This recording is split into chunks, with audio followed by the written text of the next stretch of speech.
So I'll call this Fallout 1.5 because we've been kind of, Matt, we've been doing we did an episode about the video game Fallout because it's been a big hit.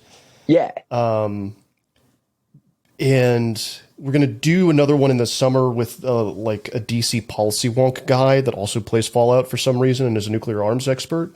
But Cool. to bridge the gap, I know that you've been writing and researching about the aesthetics of American apocalypse. Got an A- on my paper. Oh, really? But, That's wonderful. Yeah, it was great. But yeah, so for one of the publications I write for that magazine, newspaper, County Highway, they sent me down to the Greenbrier Hotel in White Sulphur Springs, West Virginia. And like, it's a massive posh hotel, kind of like in just 10 miles over the border from Virginia, in the mountains. It's beautiful, golf, like skeet shooting. It's owned by the governor of West Virginia, Jim Justice, who also owns like 70 mines and a bunch of like 40%. Don't quote me on this, I'm probably wrong, but like 40% of the arable farmland on the East Coast is somehow owned by him. And he owns like a doomsday bunker now, because there's a giant doomsday bunker that Sam Rayburn and Lyndon Johnson signed off on back in the good old days of the 50s when like things made sense in America. And they just back when we could still build things. We used to build giant bunkers in this country, and now we've offshored those. You know, they're going to New Zealand, they're going to Greenland, they're going to where else have we heard about Hawaii? I guess it's off CONUS. Islands in the Pacific where they're not thinking long-term logistics in an apocalypse. Those poor Marshall Islands, man, that sucks. We got a bunch of Marshall Islanders that live out in Arkansas because like we took their land and nuked it and then brought them here to be chicken farmers, which like, that sucks. That's not good. You know, would you be happy with that? Like, oh, here's your like paradise. And the Navy, the goddamn Navy sent like, and I love the Navy. My dad's a sailor, you know, blah, blah. But they sent like artists, painters over there to like paint the nuclear explosions and like the aftermath of it. It's pretty good. You can see it on the Navy's website. Operation Crossroads paintings should get you there. But yeah, so I've become very interested in all this. The thing that the big concrete thing that they built out there is broken and leaking now, by the way, too. Well, that's good. Yeah, no, it's great. Let's back up for a second. Can you introduce yourself and tell me about the lovely your lovely website where you write about this stuff? Yes, my name is Matt Farwell. I'm a writer and combat infantry veteran. I served in Afghanistan. Military brat. I write depressing stuff about soldiers and spies for the most part. I wrote a book called American Cipher, Bo Bergdahl and the U.S. Tragedy in Afghanistan, which Penguin Press put out in 2019. And I currently write the Substack, The Hunt for Tom Clancy, which is a failed book proposal that talks about, went through all of Tom Clancy's books and talked about how he was working PR for the U.S. government, and did that like through, you know, archival research and stuff, document-based things like I do any of my other reporting, going out and talking to people. And then it's kind of morphed since I got through all the main Tom Clancy over to, however the hell you say that word. Oeuvre is what I've... Oeuvre. Oeuvre. Oeuvre. Yeah, that's not going to work for my of, American mouth. Yeah, see. It's hard, man. You know, I'm monolingual. But yeah, so I write The Hunt for Tom Clancy, which you should all subscribe to. It's well worth your time. And money. There are like 77 archived dispatches you can go through and read, where I talk about everything from dinosaur parks to nuclear bunkers to the Army's forays into ESP and remote viewing, all sorts of weird, fun stuff. UFOs pop up every once in a while, as they should. So I wanted to focus on this last piece. Is the thing out for is the thing about out that is just about the Greenbrier? No, that'll be coming out for County Highways first anniversary issue, which I think drops in June or July. So it should be out shortly. And then there's this, which was kind of it was an academic piece I wrote for one of my classes that I thought could translate over, where I got into some things that I didn't cover in the piece, where I just kind of like, I go there, I narrate my visit. I talk about some weird features of the bunker. You learn more about it, but some of that stuff is also present in this one. So we can dive right in. I got it pulled up right here next to me. To make the Fallout connection real quick for the audience, and we can dive a little bit deeper in a little bit later in the conversation, but the Greenbrier Hotel in West Virginia, Fallout 76, the latest entry, is set in West Virginia. And the Greenbrier, I think they changed the name for reasons when they made the game, but it is one of the major settings of that particular game. And when you go to the Greenbrier and you stay there, and you understand its history, which we're about to talk about, you really understand why.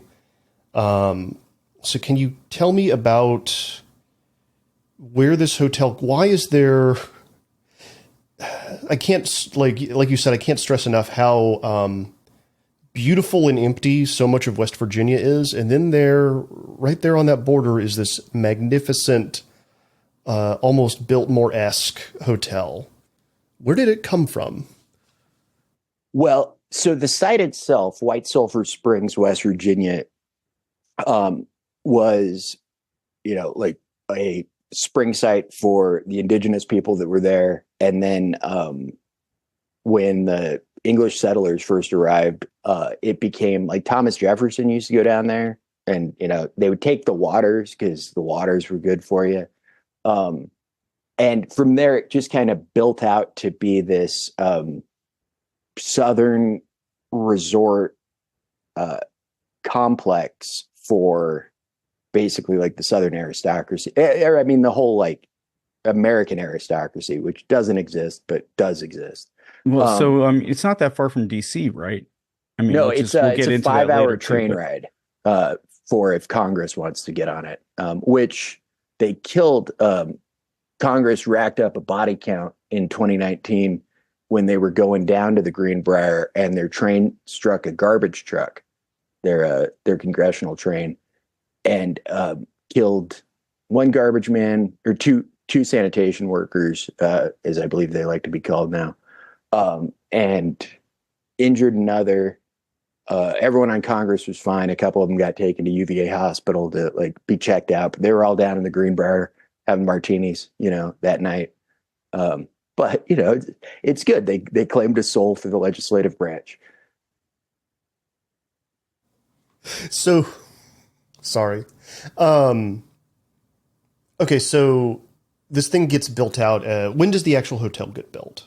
So the hotel gets built around the turn of the century, when a lot of those big, you got to, before air conditioning, right? Like people wanted to get out of the city. And so this was a place where when it was summer in New York, you could come down to White Sulphur Springs. And so like, I got a nephew that's playing the flute. He's a flute prodigy, and he's playing Carnegie Hall up in New York in August. And I was telling somebody, I was bragging about him down at the Greenbrier. And one of the ladies is like, "Oh, is he playing the Carnegie Hall down here?" And I was like, "What?" And she's like, "Oh, Andrew Carnegie built like 4 Carnegie Halls because wherever he vacationed, he wanted to be able to go and hear music in the way that he thought it should be heard." So there's one at the Greenbrier, there's one in New York, there's one in like Winter Park, Florida, and there's one somewhere else like Jekyll Island or one of those places. But there's this, and this is something I don't talk about in necessarily either of the articles, but I found really fascinating about that whole thing is like this place has been around since the turn of the century. It's where like the Vanderbilts and the Astors would go down and hang out. It's where George Marshall had his 60th birthday. It's where Robert E. Lee went in 1868 with a bunch of other Confederate generals to weirdly enough, the Ottoman ambassador, who knew? Um, and they issued like the White Sulphur Springs Manifesto, which was kind of, you know, Lee saying like the Civil War is done, you know, and this was 1868, but kind of and you know, it wasn't like a good manifesto, but you know, it was something that happened there. And then so then in the 1940s, the hotel is built out, World War II starts. It is at first the place where all of the Axis diplomats are imprisoned. So think of like everyone from Italy, Germany, and Japan, and some of the other affiliated countries that were in DC were all put on trains, sent down there, and given like basically like butlers and border guards to like keep them in line. And then once they were all like, that was done and they were shipped off, it became a hospital for, you know, like rehabilitating wounded GIs. And then after the war, it got some money poured into it, first by like private, you know, wealthy people. And they hired a designer named Dorothy Draper, who basically, if you were like super loaded in the 1940s and 50s, you just went from some place decorated by Dorothy Draper to some other place decorated by Dorothy Draper. It's like, you know, like think of ultra rich Holiday Inns. They're all different, but they're all kind of the same. Is that where the word drapes comes from? I don't know, but her I'm husband gonna was bet named not. Don Draper. No. She divorced him, or he divorced her. And then she'd grown up in Tuxedo Park, like, you know, life of luxury. She winds up in a tenement building in the Lower East Side with 3 kids, but she's still like spunky. And she convinces like all these, she basically just worked with all these industrial magnates to redo their Newport beach houses. And then eventually got into like the hotel business. And it's so it's jarring when you go in there because it's like Lily Pulitzer on acid shit, right? Like I It didn't still do. looks like that, right? Oh yeah, no, Yeah. it's still very much the like think of, you took like a Baden-Baden style spa, right? And then you put that in a Vegas style casino that was decorated to look like a combination of Versailles and the Library of Congress. And that's kind of the look of the Greenbrier. It works. Like it's actually, I thought it was cool. But it's jarring and weird. And then it's more jarring and weird to realize like behind one of those bright paneled like walls, somebody, if they got a phone call, could reach up there, unlatch the thing, pull back the false panel on the wall, open, like take a blast door that's like 2 feet thick and close it on the convention center, because unbeknownst to all the executives who would be having like conventions down there, at the drop of a hat, this place could become a nuclear bunker for Congress. And dudes with the Forsyth Corporation, which was like Congress's militia down there, would bust out with like shotguns, revolvers and stuff, batons, chase the guests out, chase anyone else out, and like get the property ready for, I think they had space for like 850 some odd people down in the bunker. So like picture 535 members of Congress and then like their most attractive staff members would all be down in the bunker. So how does this happen? How does this place become a congressional bunker? Well, President Eisenhower really liked to golf there. And so people really liked to go there too. And it was owned by the railroad, and the railroad could be trusted. And so like 3 executives with the CSX Corporation, or I don't remember what it was called then, but it was, you know, the railroad back then. And now it's CSX, signed on. They basically, like, to keep it completely secret, they laundered the payments to the railroad company. The railroad company bore all the costs up front, but then got them back. and the railroad company owned the property. And then in the event of an emergency, they had a secret like lease agreement with the government where, you know, when the phone call was made and the conditions were activated, the government all of a sudden was leasing the property and it became like a federal reserve. And the plan was literally to chase out the guests with shotguns and revolvers should the worst happen. Yes, and also that would keep the West Virginians out too, theoretically. But I didn't really like, and my tour guide said I was the first person to ask this question, but on those blast doors, you know, like doors open and close, and they have hinges either on the inside or outside, right? These hinges were on the outside. They were big ass hinges. We're talking like, you know, 1.5 foot, right? Like, but you could blast through those things. You get like, you go down, strip some copper from the like dome that covers the original like White Sulphur Springs like spring. It smells like shit. Has a statue of the Greek goddess Hebe, who is the goddess of youth, I believe, up on top. But it's covered in copper, so you can take some copper off that, stuff it in a paint can, you know, put some explosive behind it, and melt right through that. That's what the Iranians taught us in Iraq. So I asked the like tour guide, I was like, hey, you gotta be like pretty trusting on like perimeter security here, because you could like blast through those doors. He's like, no, you couldn't. I was like, I think you could. But yeah, I don't know.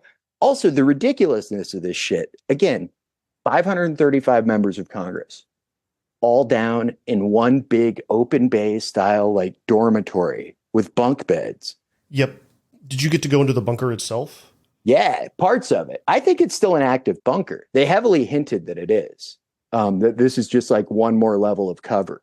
But there were parts of it that are a data center now owned by CSX Corporation, or CSX IP is the subcorp. But yeah, so we could like for $50 you can go like tour the bunker, and the guy's really nice. The tour guide I had was great. And it's a weird experience, you know. Like they were gonna go down there and hang out while like everyone else burnt, you know. Kind of pissed me off. My favorite part was the I've been as well. I've stayed at the Greenbrier as well. Is the exercise bikes with ashtray attachments? Oh, it rules, doesn't it? This is so good. It's like I mean, I loved staying at the hotel, by the way. I'm not in any way, shape, or form like I like nice, you know, I like nice fancy hotels, especially when like other people are paying for them. And yeah, did you swim in the pool? No, that I didn't do. I had a pretty packed schedule when I was there. That pool is incredible. If you get back there, I highly recommend it. It's like that mineral water, so you're more buoyant, you know? Nice. Okay. No, it was How a lot many of people could fit in a bunker. Well, in Did that the one, Congress be like? Could they bring their wives, children, or no? is It became a point of contention actually that like it was only 850 some odd people. So basically, like Congress and then staff. And eventually they amended that to be, yes, you could bring your families, but they would have to stay in the hotel. So they wouldn't be in the bunker, but they would be in the valley. Oh, so you could find their corpses easily after the bomb. Well, and what you were hoping, now this place was obsolete too, almost the moment it was built, because they were building it for bombers when they figured they would have, you know, 8 or 9 hours of warning. And then ICBMs come along and they're like, oh, we don't like have any warning whatsoever. But they kept it active, and they said it almost went like operational during the Cuban Missile Crisis, and then almost again on 9/11. Well, it was already. Was it already at? When did that? Was it Washington Post that finally figured it out and kind of exposed it? Yeah, it was Ted Gupp. So I think he was their chosen leak for that. But I think it was already about ready to be burnt, But I highly recommend reading his article on it. It's really interesting. And he talks, too, about kind of the absurdity of some of this shit where, like, you think those construction crew, those, like, concrete dudes down in West Virginia that were supplying the concrete didn't know what they were doing? They're like, this is, like, 4 times as much concrete as we need for anything. Right. It's an enormous project. Hard to hide. Giant, and part of it was hiding it in plain sight, right? Like, right. They're building during a time when the aesthetics, like everyone was thinking of bomb shelters anyway, right? Right. And you had civil defense pamphlets coming out, on how to build like your backyard fallout shelter. Because the other thing we should, in the context of fallout, talk about is the Greenbrier is not actually a bomb shelter. The Greenbrier is a fallout shelter, which is different. Cheyenne Mountain is a bomb and fallout shelter because it's deep enough that they figure you could like launch a nuke theoretically at Cheyenne Mountain and not bug the like windowless city that's suspended inside a bubble, inside of the granite there. Right. What's the distinction between a fallout shelter and a bomb shelter? So with a fallout shelter, you're expecting to be within like the zone where like you might get the effects of the blast, the fallout from it, the after effects, not the initial like explosive force, but you might be like downwind from it or something. So it has to have air purifiers and scrubbers.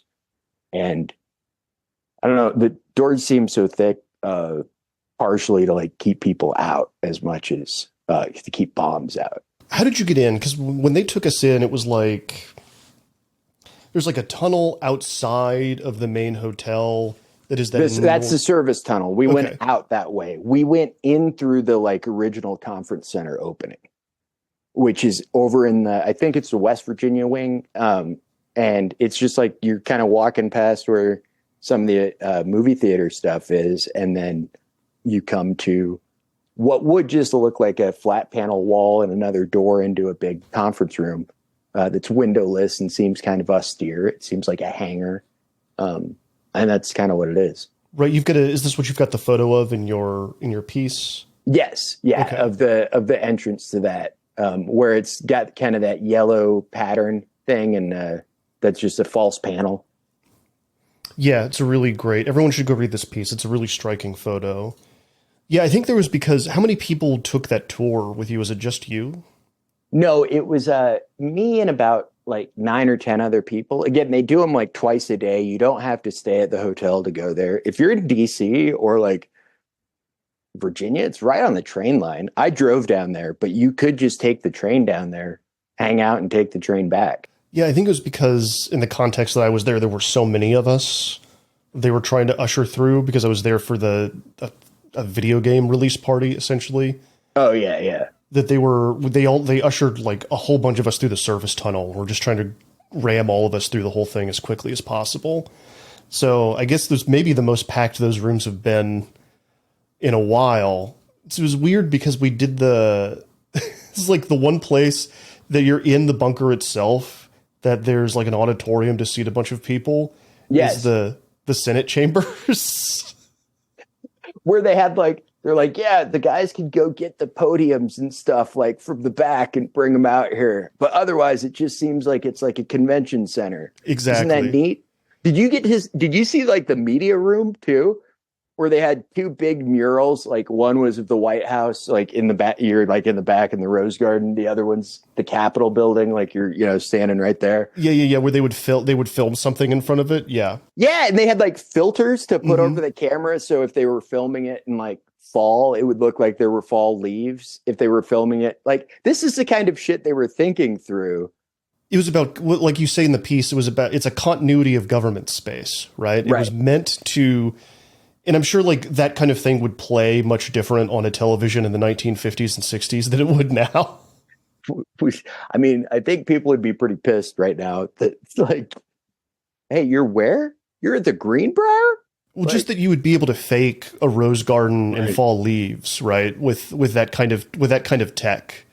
Oh, that's true. Yeah, that's like we think of that as like kind of primitive now, but that would have been like, whoa. Yeah, but right. But TVs also didn't have the resolution, and almost all of them, if not all of them, were in black and white, right? When did color TV come in? Actually, it was the 50s. 50s, 60s. Yeah. Anyway, but yeah, it would be much easier to fool people. But this is all like part of this thing that you're talking about in this piece, where there's this period that begins after the bombs drop, where America especially is thinking about how do like the analogy you use is really good because you have these things that are projecting the aesthetics of apocalypse, yet still need to be useful. Oh, are you talking about like a doomsday weapon is not much of a deterrent if the public doesn't know about it? However, balancing that knowledge is critical. If the public does know about it, they might fear it so much that society fails to function. Right. So you have this weird period right after the bombs drop, and you capture it really well. There's this great piece from Bloomberg that you quote, where you're talking about the way that Las Vegas handled the bombs. Oh yeah, they had like tourism. In true Las Vegas style, the city capitalized on the atomic spectacle. The Chamber of Commerce printed up calendars advertising detonation times and the best spots for watching. Casinos like Binion's Horseshoe and the Desert Inn flaunted their north-facing vistas, offering special atomic cocktails and dawn bomb parties where crowds danced and quaffed until a flash lit the sky. Women decked out as mushroom clouds vied for the Miss Atomic Energy crown at the Sands.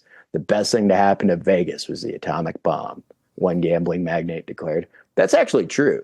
Like Vegas, can you imagine being like a cement dude in Las Vegas in like the 1940s? Man, you are set up. Well, yeah, and you have to put all the bodies in there too, right? All the gangsters go into the concrete. Well, and into the Nevada test site itself. I toured the Nevada. The DOE will let you tour the Nevada test site because I don't know why, but they won't let you bring a Geiger counter. And you have to sign up on a list, and like you got to be an American or a Brit. We had a couple of British drone pilots that were on my tour. We're operating out of Creech. So if you guys didn't know, they're Brits flying drone missions from Nevada that are sometimes unilateral.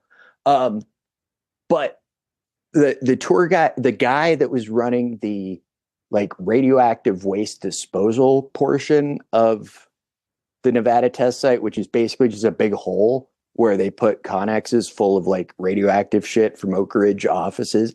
Some like Oak Ridge dude brings back like uranium to his office and the whole thing gets radioactive. They'll pack up the whole office and send it out there. And the guy was like, yeah, this is also where Jimmy Hoffa is. And he said it as a joke, but then I was like, wait a second. No, that probably is where Jimmy Hoffa is. Like, it'd be a great place, right? It's perfect. No one's going to go digging around in the nuclear waste. No, and at this point, the mafia is running Las Vegas, right? Supplying all the concrete to the federal government to build the Nevada test site and all those underground cities. I think they could get it done, honestly. Once again, we used to be able to build things in this country. We used to be able to bury people in this country properly, and they couldn't be found. Now it's not that case. All right, Angry Planet listeners, we're going to pause there for a break. We'll be right back after this. All right, welcome back, Angry Planet listeners. Can you talk about then Doomtown and like how this optimism and this kind of this kind of rapture that we have with the nukes turns into something else? I'm actually so happy to do that because it was one of my favorite spots to go to on the tour was the place where like there was Doomtown, which was like they built a bunch of houses and put mannequins and shit in there, like having breakfast, and then exploded nukes. Just to see what would happen. And it's like not good, like stuff blows up. Shocker. But then you kind of see like this laboratory where everyone in the government was just like, how can we like test stuff out here? And so there are destroyer like substructures that would have been on the surface, just kind of out there. There's a bank vault from the Mosler Safe Corporation, who also made the like doors for the Greenbrier. And the thing with that was they wanted to see, how would $1 million in cash stand up to a nuclear explosion? And the answer to that apparently is it all incinerates without a trace.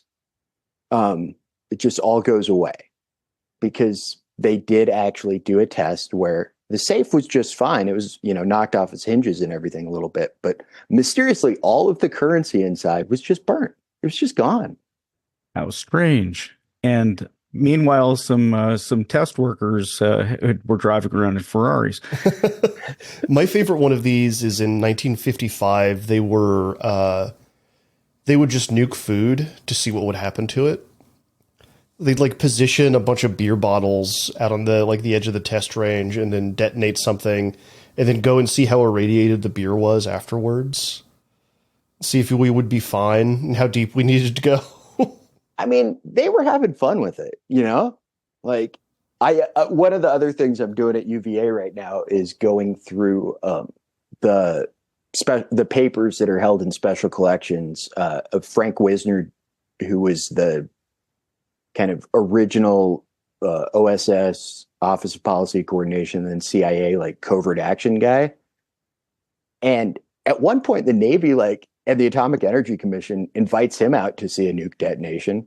And like, it was just like it was in Las Vegas for government officials. It was like, if you got like a VIP ticket to go out to a nuke explosion, like you were a big deal, you know? I mean, this was like, it was, it's always so weird to me because they're feverishly working towards and getting excited about like making these better and better bombs, while also being like terrified that the Russians and the Chinese are doing the same thing, to the extent that one of my other favorite, like, or, you know, not favorite, but great, like, stories about this is when CIA went and put a monitoring station in the Himalayas that was going to like be able to detect Chinese nuclear tests and report back information on them. They did this with the cooperation of the Indian government, and they sent up mountaineers and they put this thing in place. And the power cell, you know, this was 60s, 70s. The power cell for it was a 4-pound ball of plutonium. Now, an avalanche comes along, sweeps this away, and there's either a 4-pound ball of plutonium sitting at the head in a glacier at the headwaters of the Ganges, just like waiting to be melted and, you know, go into the holy waters of the Ganges, or Indian intelligence stole it shortly after helping CIA put it up there, because that's 4 pounds of plutonium. So we kind of hope it's the latter, but it might be the former. Every story about early nuclear America is like this. No, I'm sitting right now in southern Idaho, which is where, if you eat at McDonald's, or if you've eaten at McDonald's, you've eaten potatoes grown around here, because that's where all the French fries for McDonald's come from, right around here. Also, if you've eaten sugar in America or dairy, you might have eaten something from around here. Now, the only problem with that is 200 miles south of here is one of the impact areas for the Nevada test site. And wind and dust blows, right? So there's a place down in Paul, which is 20 minutes from here, called Cancer Ridge, where a bunch of people got cancer. And I don't know, I mean, I'm not a scientist, but I got to think it's bad to grow some of your staple agricultural products in dust that has been, I think there were 400 above ground nuclear tests in Nevada before they stopped them and went underground. And then they stopped them entirely in 92. But that seems bad, right? You're just paranoid. Just paranoid. Yeah. You could have, like, perhaps a B-47 was flying over the state and dropped a nuke accidentally, and no one was ever able to find it. That might also be bad. Yeah. Or if that happened in Spain too, but with a B-52. Yeah. Well, the one in Spain was particularly bad because it burst open, like right there on the where one of the tributaries is, right, and like spread a bunch of nuclear material all over. Yeah, they had to truck out like tons and tons of soil. Mm-hmm. And that was when Spain said no more flying over our airspace, and it was kind of part of the end of Strategic Air Command, which was that period where we had America had pilots fucked up on speed, flying in the air 24 hours a day, ready to drop a nuke over somewhere in the entire planet, right? But we'd built ICBM silos by then, so it was okay. I mean, still sad though. Well, it's nice to have like a bunch of twitchy 18-year-old kids buried underground for months at a time. That's probably safe. Okay. So with those silos, the Air Force, and I heard this, like, this is hearsay, friend of a friend kind of thing, but friend of a friend's dad was one of those like nuclear weapons officers down in one of the silos, and the Air Force would do. What's that? A missileer, I think they're called. A missileer. Yeah, what a cool name, huh? Yeah, it's great. And so they do like tests where they want to see if you'll push the button, man, and like only about 10 to 15% of like Air Force nuclear weapons officers actually like push the button. And my friend, asked her dad, like, well, did you push the button? He's like, yeah, of course I pushed the button. Like, duh, that's my job. And she was like, oh my God. But I liked that. And then I also like this other guy I knew was down there, and his favorite activity was like, because they never got drug tested because they're in the middle of nowhere, and they knew when drug tests would come in. So, and they have to have a certain amount of water down in there to like displace the rocket. If the rocket goes off, there has to be like a pool of water to some, I don't know what the thing is. But anyways, he'd just like go up and like smoke a big fat joint and then go like swim in the water in the silo. And I was like, what a great job, man. No, actually, I'd hate that job. I think so. Well, yeah, I mean, that's why they're smoking weed, and because you're just sitting. They have in a high DUI silo. rate too. Pardon? They have a really high DUI rate too, because they're in the middle of like nowhere in Montana. Yeah, because they're in one of the, what do they call those? The nuclear sponge states. Yes. Yeah, that's where they built all of those missile silos. So yeah, you're sitting down there for hours and hours and hours. And your entire job is just to push a button if the worst thing in the world happens. I think I'd be smoking weed too. Yeah. And your job is just to make it a little bit worse. Yeah, your job is just the worst thing in the world has already happened. It's your job to make it worse. We're not here to do that. We're here to finish the job. So how does so these doom towns, America sees these pictures of them, right? Like this kind of becomes part of the tapestry of how America thinks of nukes, right? Yeah. And I think like they built them partially out of hope that like it would be a good look, they'd be able to like bring something reassuring to the American public. But instead it's like, oh yeah, no, this is going to kill us all if it happens. So, anyways, hopefully it doesn't happen. We're going to get involved in some more wars. So how did is that when the concrete sales start doing really well kind of across the country? And like the home kits from the civil defense stuff for building a fallout shelter. Yeah. Yeah. That's like 60s is kind of late 50s and early 60s up, especially past the Cuban Missile Crisis, because then like America is also like, oh shit, like that actually can happen. You have that, and then you get kind of a like post-Vietnam strain of like, oh, this is really bad and scary. Think of like the nuclear explosion scene in Terminator, or like the whole conceit of Terminator in pop culture.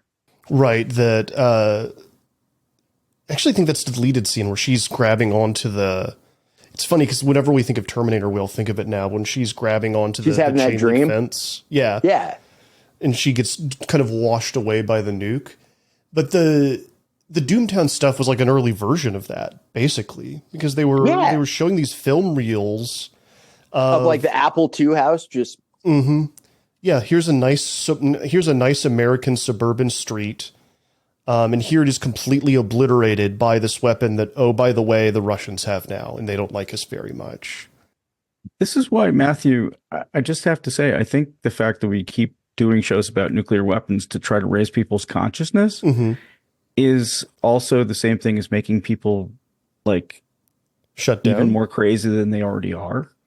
What are you gonna do? I'm just saying, because I'm not saying we shouldn't do the shows. It's more like, I mean, do we bring back the concrete sales? And if we do start bringing back the concrete sales, do we get a cut? That's the real we question. should really be thinking about sponsors here, not just, conversations. That's a good point. Cemex is not, they got deep pockets, man. And all you need for good concrete is like some sand, some rocks and some blood. The Romans made it. Yep. We'll be in the pocket of big concrete. I think that sounds great. It's the most honest about being a blood driven industry. No, I don't know too. It's something where I was at a New Year's party in Las Vegas with my ex-wife, who's like my girlfriend at the time. And for some reason, I just kept checking this website that would like show me the like nuclear blast radiuses. And I would put map. And I would put like where a suit, because we were on one side of town. And so I'd put like, okay, what happens if like a suitcase nuke goes off at Fremont Street, and all right, well, I'm dead. But if it goes off here, like maybe I'm all right. And yeah, it's not the best thing to bring up at parties. And also like, if you think like DOD or CIA or any of those are crazy, then you go look at Department of Energy and the Atomic Energy Commission, and you're like, holy shit, because they get up to everything those guys get up to and more. Right. Los Alamos does have armed guards, right? And they're serious. All of them have armed guards, and they're all pretty serious about it. Delta Force tends to like kick their asses in security exercises that I've seen, but they shoot a lot. I mean, there's a national lab up here in Idaho, and those guys shoot more rounds. I talked to one of them. They shoot more rounds than my infantry platoon shot before we went to Afghanistan. So, but like they're like a football team that never gets to play a game because no one's like breaking on to steal nuclear material, except for those Catholic workers and the nuns, the old people that were guided by the hand of God to get into the Y-12. And they got in very easily. That's what I love about that story. It's the best. I know. I was not being facetious when I said that. Like, I'm like, yeah, that probably makes sense. Was because there was that, again, there's all these weird little periods in nuclear history where it's not top of mind. And they kind of got to slip in during one of those periods where it was an issue that they cared very deeply about and the rest of the country had stopped paying attention to. And the DOD had stopped paying attention to, quite frankly. Well, and yeah, and I know Delta was able to take like many, many pounds of fissile material out of Los Alamos because they went and got one of those like carts from Home Depot, like I used to have one. They're like wheelbarrows, but they have four legs, four wheels. Gorilla carts. They got a gorilla cart, and like, because they had made a rule that they could only like, whatever they could pack out. So they just went and got a gorilla cart and stole like 200 pounds of plutonium and got it out during an exercise. So it was all given back. But well, that's nice. That's good to hear. Sleep tight, America. All right. Tell me about kind of to contrast, as you do in the piece, the Greenbrier, the place where function and form are together. Tell me about the old command, the old Cheyenne Mountain. Now, I've never been in Cheyenne Mountain. And if anyone is listening to this who wants to bring me into Cheyenne Mountain, please do. I'd be happy to go. So this is all based on like, documents and other people's writings. But Cheyenne Mountain is wild. Okay, it's a granite mountain in Colorado. Like the whole mountain is granite. And so they tunneled basically think of, they did one tunnel one way and then another tunnel 90 degrees perpendicular to it, right? So those things form a cross. And then at the center of the cross, they excavated or there might have been a natural cavity there, but they have this giant dome. On that, they built, they put in thousands of these huge steel springs and then put a foundation on that and then built was it 11 or 15 buildings? I sometimes have all this stuff in memory and sometimes I don't. But 11 215 buildings, and I can find it here, that are all made completely out of steel. They call it a windowless city. But it's like driving onto a small military base, except you drive into it.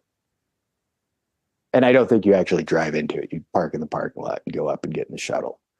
But you're ushered into it in a way. You're ushered into it. I mean, and again, this is like most of my look and feel of it tends to be from either Stargate or War Games, which fortunately actually like this is one of those feedback loops that I've been interested in the whole time with The Hunt for Tom Clancy. But someone at NORAD watched War Games and was like, their command center looks cooler than ours.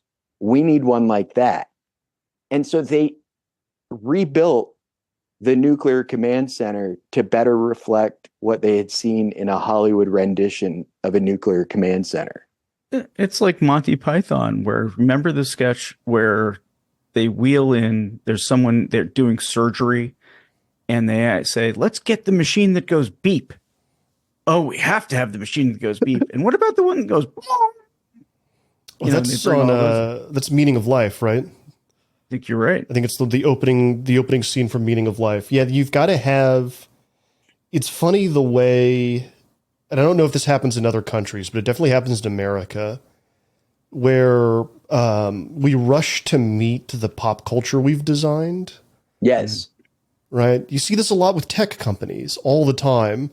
A sci-fi story comes out that's a cautionary tale against the Torment Nexus. And then 5 years later, a CEO says, I guess big news, everybody, Torment Nexus coming out next year. Everyone get very excited about this. Why do you, what is it about us that we do this? Why do you think this happens? Like Americans or just humans? I mean, I think there's something specific. There's something, maybe I'm wrong and I'm being deeply ignorant of other countries, but it seems like in America, the aesthetic dream precedes the reality pretty often. I mean, I think that's the story of America itself, though, right? Yeah, like, I would say so. It's a place populated by, like, you know, people who were too big of lunatics for the countries they were originally from and decided to come here. You know, like it's, yeah. I think we remake our reality to fit the culture, or like the coolest version of the reality we can see, largely because that's what we're, a made up nation of like multiple made up separate interests that somehow like have this pretend reality we all share. So yeah, I mean, I don't think necessarily. Actually, I'm working on this documentary project with this dude that's doing a doc on MRAPs, and he went over to South Africa. And you'll love this.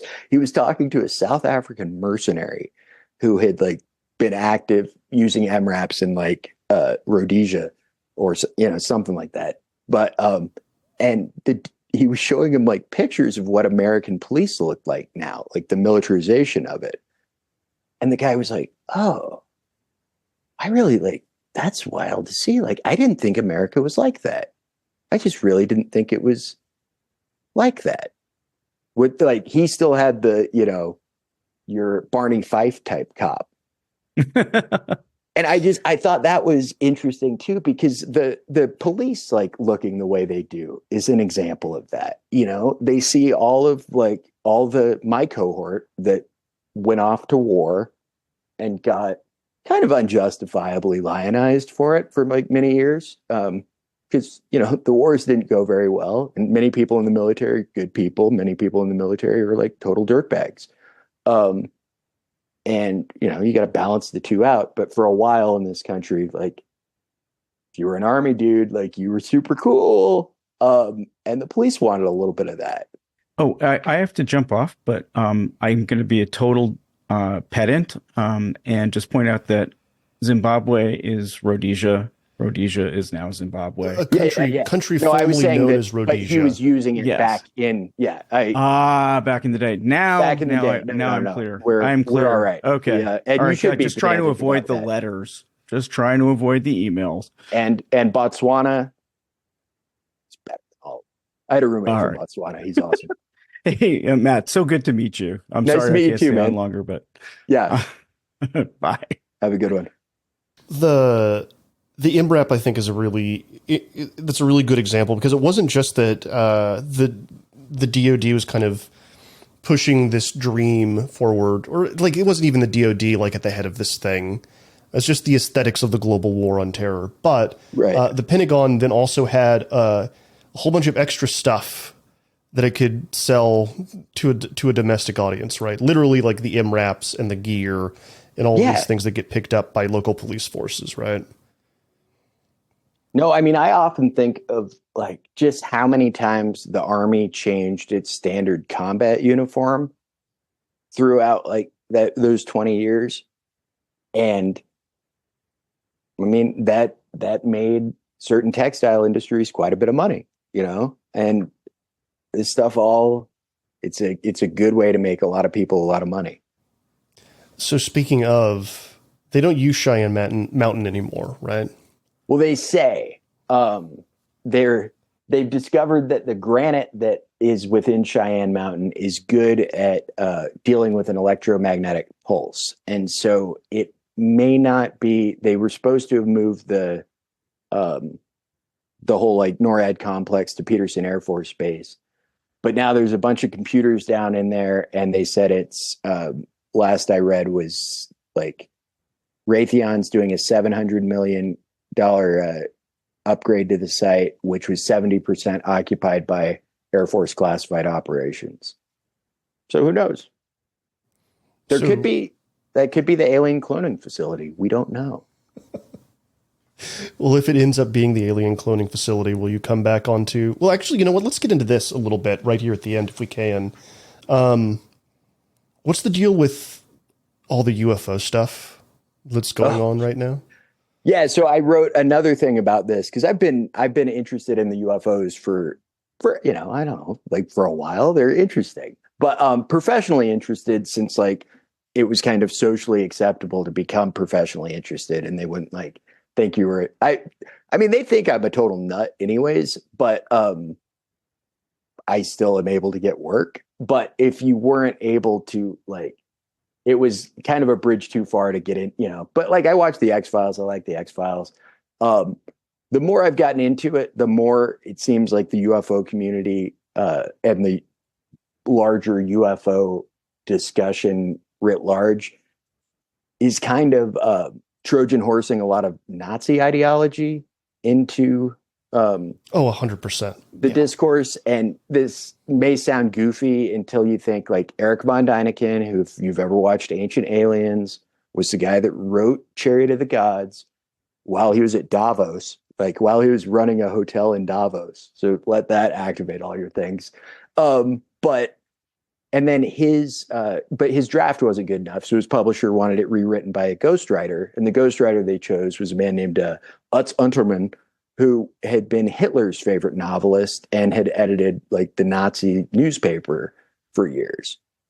So think about what incentive these guys would have to making a mythology where tall Nordic tall Nordic white aliens are good and small gray aliens are bad. I rewatched X-Files recently.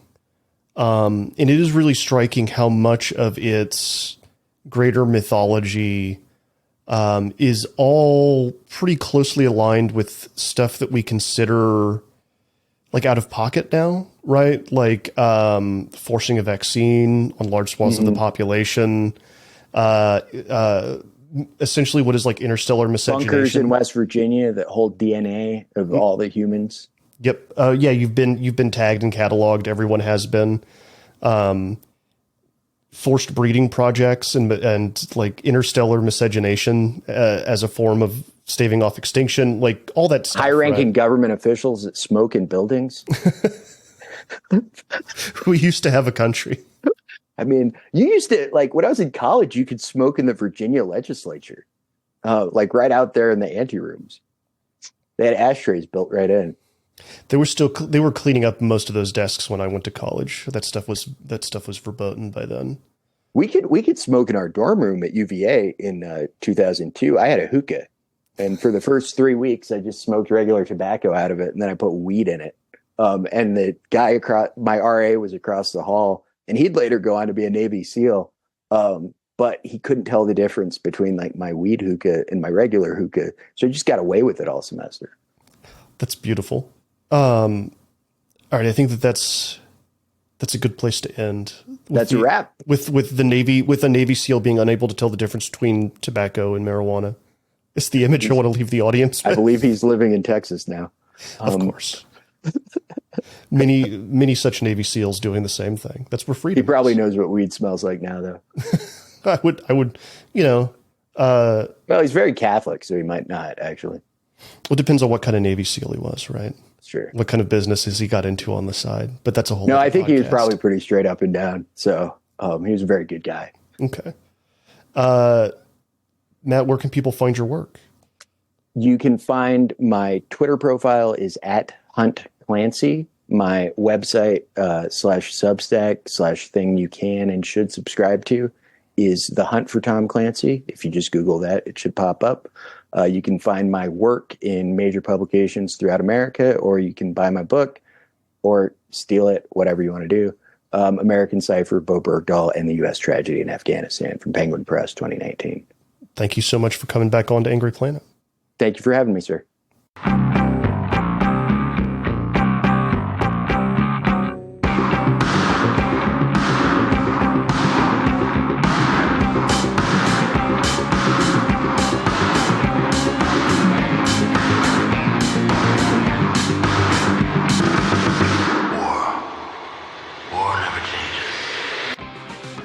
That's all for this episode, Angry Planet listeners. As always, Angry Planet is me, Matthew Galt, Jason Fields, and Kevin Odell. It's created by myself and Jason Fields. If you like us, if you really like us, go to angryplanetpod.com, sign up for $9 a month, get the newsletter, get the written pieces, get the bonus content, and get episodes early and commercial free. Again, that is at angryplanetpod.com. We will be back again soon with another conversation about conflict on an angry planet. Stay safe until then.